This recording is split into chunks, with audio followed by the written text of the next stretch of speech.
and welcome back to another comparison video. I take a look at Spectrum games that I feel, in my humble opinion, were better than their Commodore Amiga counterparts. Now the game I've got for you today is none other than Robocop, right? There he is. A game that I had no interest whatsoever in buying back in the day. Remember seeing a preview in Sinclair user, skipping over it. No doubt there was a cover tape demo on Sinclair user. Never played it either.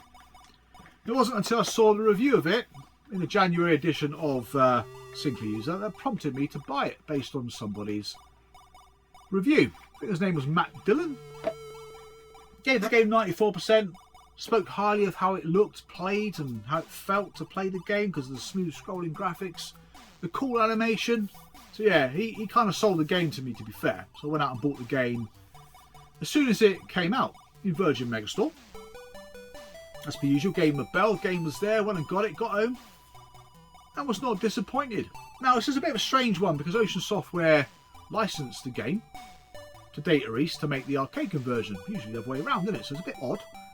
So the Spectrum version, Amstrad versions and C64 versions are quite similar to each other, but not necessarily identical to the arcade. As the 16-bit versions were probably more in common to the arcade, but took elements from the 8-bit version, so it's a bit of a mixed bag really. But yeah, none of these games are terrible, and it's difficult choosing which ones I liked, because they're very similar games. Like I said, they're all decent games. One of them is broken though, unfortunately. You could only get halfway through the game and you couldn't get any further, which was quite common, more common than you think back in the day. You'd get home and only get half a game because they hadn't finished programming the bloody thing.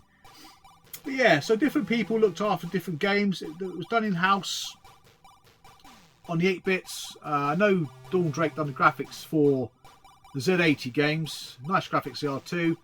Mike Lamb also done the programming. I can't remember who done the C64 versions. And Jonathan Dunn done the music. But Peter Johnson done the Amiga and ST versions all by himself. But yeah, let's have a look at them, shall we?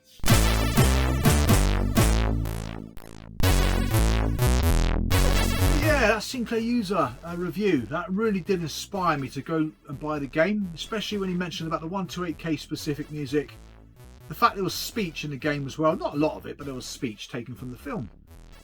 He talks about how well Robo moved across the screen, his animation, how silky smooth the scrolling was. It did sell me the game, to be fair. Well, yeah, I went out and bought it. So yeah, I got it home. Remember loading it up on the 128K side as you did back then? And you greeted straight away with a bit of sample sound. Robocop. Then the music kicked in. Jonathan Dunn's amazing, somber and sad soundtrack, which I must have listened to many, many times over again. Not quite believing what I heard because it's a very good tune, wasn't it? Very good tune indeed. Now, when you play the game, it's one of those sort of sideways scrolling shooty affairs where you pick up weapons, pick up health, get baddies appearing in windows, you can shoot them. It's got many kind of sub games in between most of the levels, not all of them. Sub games like shooting a bloke who's holding a woman hostage, which in the film you shoot him in the bollocks. It's a shame you couldn't shoot him in the bollocks in the game though. Another one where you got an E-fit, you got to kind of get the picture to match. A picture of what's his name?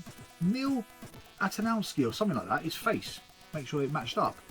Another one where you got to go and dodge Ed 209's bullets and then punch him square in the head.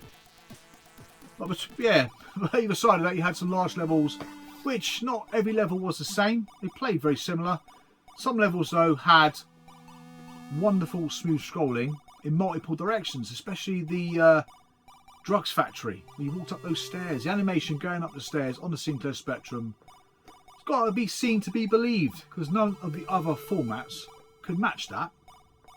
The fact the Spectrum was doing 8-way scrolling and the fashion it was doing it in just blew me away. Technically that level alone was amazing. Yeah, so not a difficult game to complete. I completed it quite quickly. I've never clocked it twice. You can get through it the once. It becomes incredibly difficult by the time you do it the second time.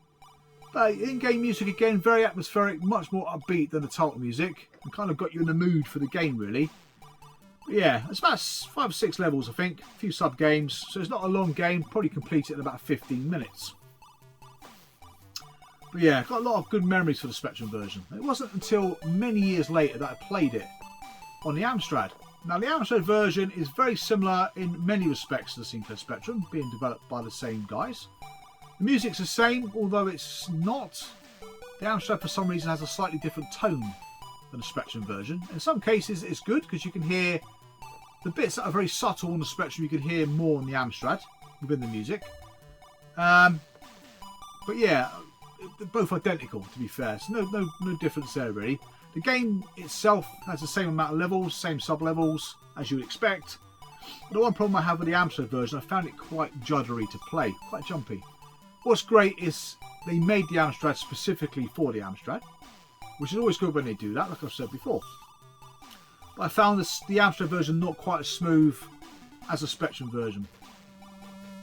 In some cases it's quite difficult in places. I found level 2, the main level, to be quite difficult.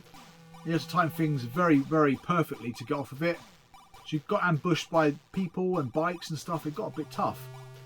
But I still managed to complete it ultimately in the end. So yeah, it's a bit more challenging than the Spectrum version, which is not a bad thing. Bear in mind, you can probably complete the game quite quickly. So in that respect is good. But I just, yeah, I couldn't get over the jumpiness of it really. I'm sure many of you would disagree, and I'm sure you'll all vote differently in the poll that I'll leave. But that's just my own opinion. And then we get to the Commodore 64. Yeah, one big boo-boo with this one. This one you can't actually complete. This one is broken. This one you can only get to stage 3. My favourite level on a Specky. And for some reason you can't get any further. It does transpire that some years later the game was actually broken. So I'm not sure if it actually finished the game off then re-released it later on. I don't know the answer to that. In fact, I don't even think I've even tried the Robocop game I've got on my Hit Squad label. Maybe that's a complete version of the game. If they ever released a complete version of the game, it'd be mighty cheeky of Ocean to then re-release a broken game. Wouldn't be the first time though, would it? But yeah, please leave in the comments below if they actually did release a full working version of Robocop. Now, the music on the Commodore 64 version, I wasn't overly keen on the title music. It was a bit whiny for me, even though it's quite whiny in the first place. But the C64 version I found a little bit more whiny.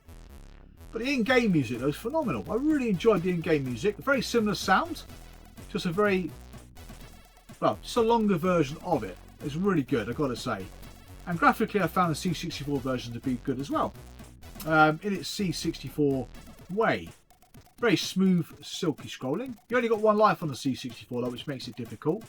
You have the jump mechanic, which is missing from the Spectrum and Amstrad versions, which is quite awkward. You have to push down and up, I believe, to jump. Again, very similar to the 16-bit versions. But yeah, I found it difficult to play.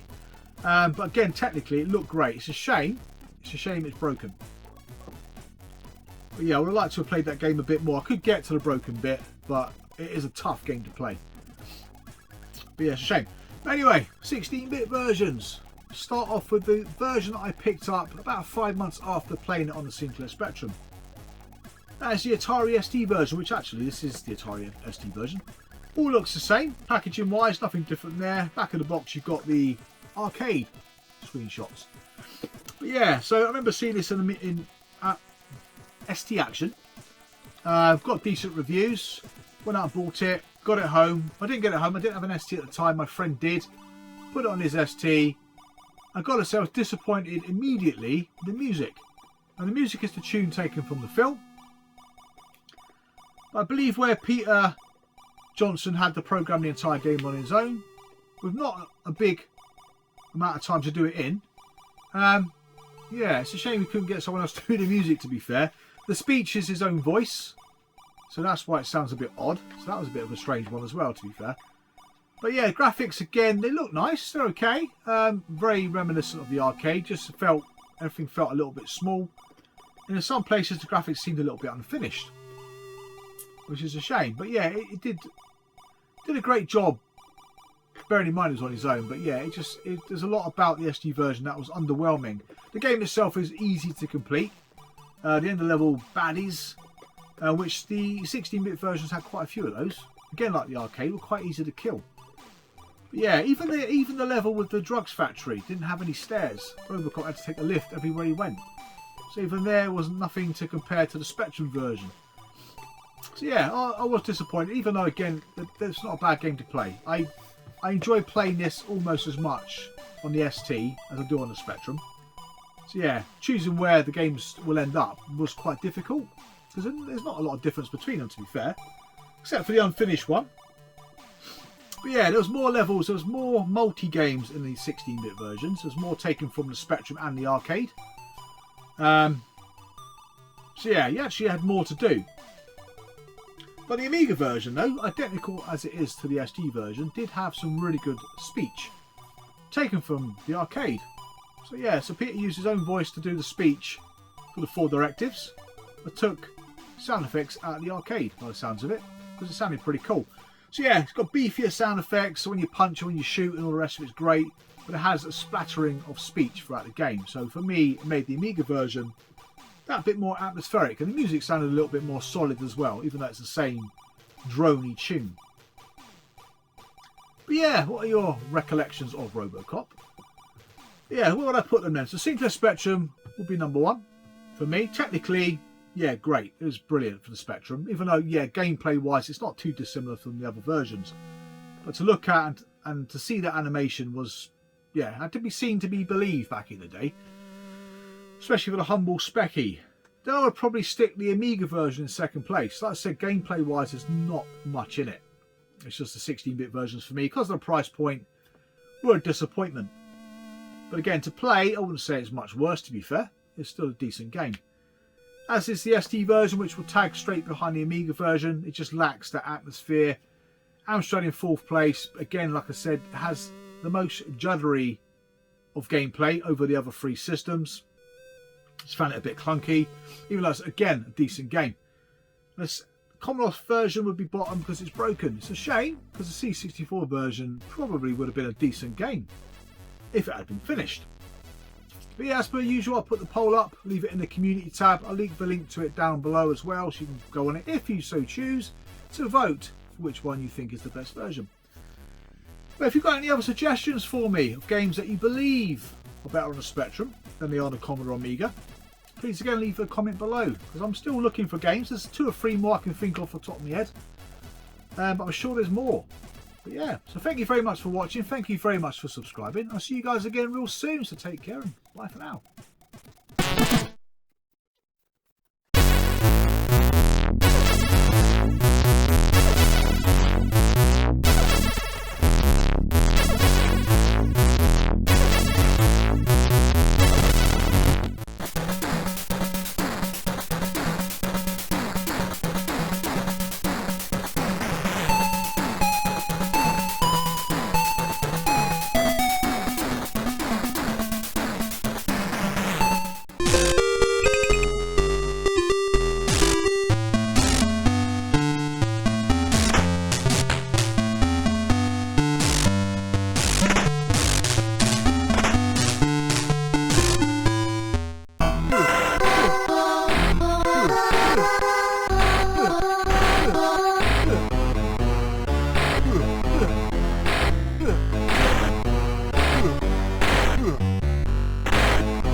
Yeah.